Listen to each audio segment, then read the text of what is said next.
And 18 South African Kung Fu students have just returned from the trip of a lifetime to Taiwan. They went for senior grading and to train in front of their Grandmaster, and for some, it was a culture shock. The adventure is a fascinating insight into martial arts training in Taiwan and Chinese Kung Fu. Dieter Gottert filed this report for Open News.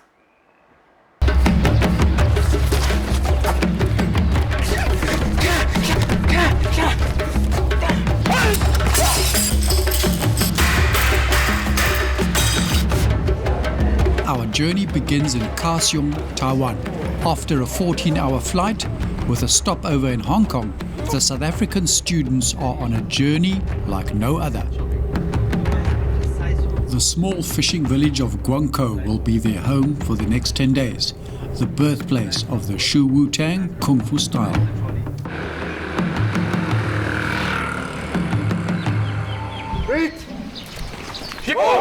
The training begins immediately.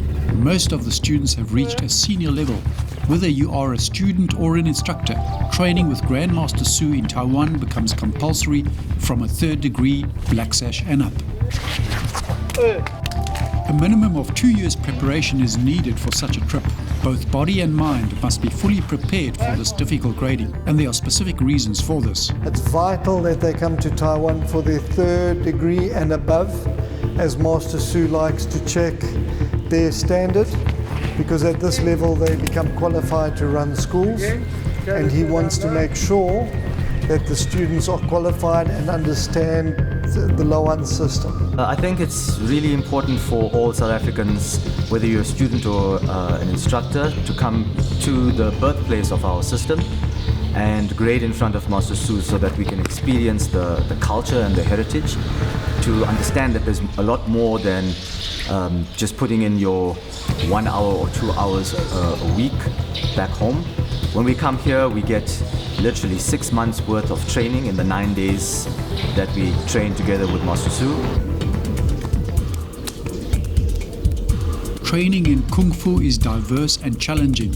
Hand sparring on gum poles is tough. Balance and precision, combined with hand-eye coordination, are key in developing one's skills.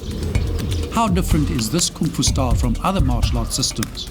Different types of sparring and sparring games that we do, combined with the physical exercises, and of course the most important thing, which is the basics and the power generation of the techniques, sets our system quite different from most of the other systems that are out there.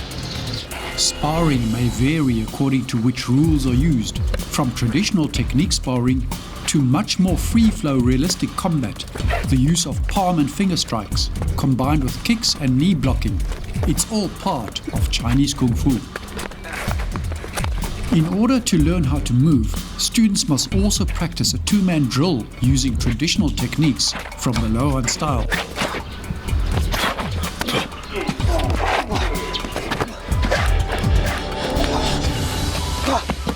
In more serious situations, challenges were handled very differently in the past. Traditional challenge fights happened on a lei tai, which is a raised platform. Many villages would have a raised platform that was in the middle of the city, in the middle of a river or a lake. Fighters would fight for the position of champion of the lei tai.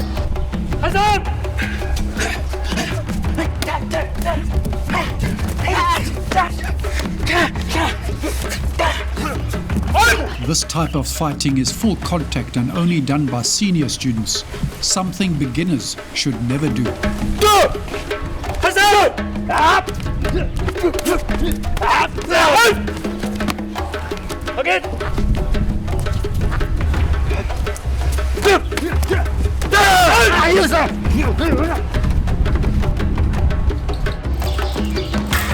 Kung Fu training includes many exotic weapons. In this drill, the spear as a long weapon is used against a pair of double knives.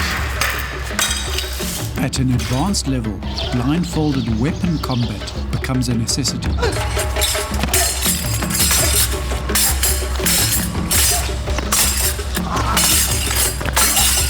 This type of sparring requires lightning-fast reflexes and leaves no margin for error, something that senior students have developed over many years of training.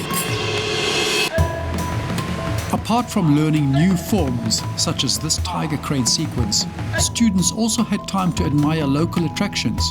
It was not only just a grading test, but also a great cultural experience in a rural fishing village. The day before the grading has finally arrived here in the village of Guangko. Students are going through last-minute preparations to get ready for their final and ultimate grading in front of their Grandmaster. As students go through their final paces for the grading, they know that all aspects of Kung Fu will be tested both in empty hand and weapons. In the hands of a Kung Fu master, the real potential of Chinese martial arts come alive. With the grading around the corner, it's almost D-Day. How do the students feel? I'm terrified, but I've been training really hard, and I don't want to let myself down. But I'm terrified. Bit of mixed emotions. It's the excitement of being here. It's actually a bit of a culture shock as well with regards to how we live our life at home.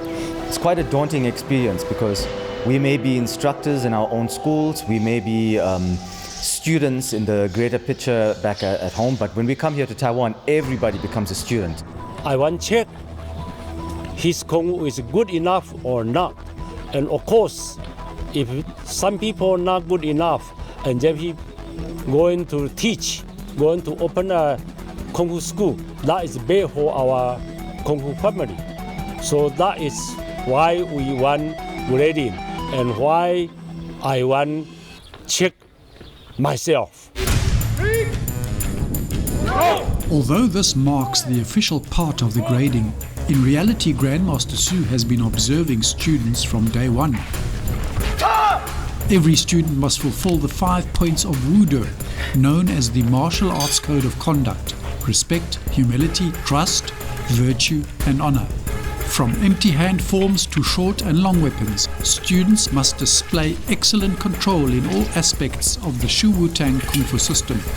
The many years of training come to a full circle today in Taiwan. Grading is finally at an end as the exhausted students make their way back to the Grandmaster's house for the final results. Everyone pass. It's a great result with all students passing and a big relief for both students and instructors alike. The traditional bow to receive the certificate by Grandmaster Su marks the end to this Kung Fu adventure. And for the first time, Malcolm Hansen gets a 7th degree, the highest honor ever awarded to a South African.